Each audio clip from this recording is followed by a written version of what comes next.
జరుగుతుంది. ఈ ఈ క్రమంలోనే ఒక విషయం నేను బయటపెట్టాలనుకున్నాను. కాకినాడ ప్రజలకే కాకుండా ఈ రాష్ట్ర ప్రజలకు కూడా. ద్వారంపూడి చంద్రశేఖర్ రెడ్డి అన్న అతను ఒక దళిత మహిళతో అక్రమ సంబంధంలో ఉన్నారు.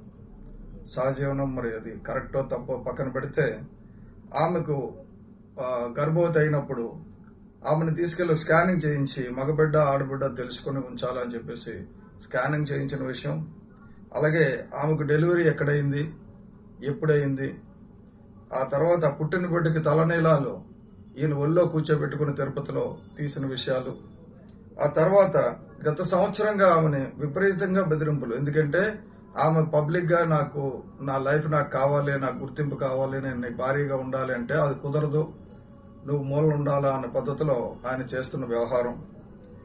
ఇంటి బయట 28 కెమెరాలు పెట్టి ఆమెను ఇంట్లోంచి బయటకు రానివ్వకుండా గృహ నిర్బంధం చేయడం, అలాగే కారులోని డివైసులు పెట్టి ఆవిడ ఎక్కడికి వెళ్తుందో ట్రాక్ చేయడం, ఆవిడ ఎట్టి పరిస్థితుల్లో ఎవరికి ఈ విషయాన్ని చెప్పకుండా ఉండేటట్టు చేయడానికి ఆయన చేస్తున్న ప్రయత్నాలు తెలుసు.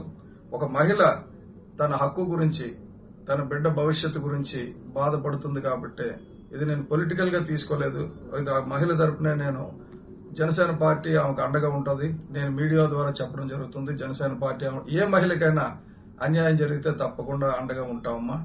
ఇలా దౌర్జన్యం చేసి బెదిరించి చేస్తే నీకు చట్టం నీ పోలీసు దగ్గరికి వెళ్తే న్యాయం జరగాలి. అందుకే పోలీసు దగ్గరికి వెళ్లాలన్న ఉద్దేశంతో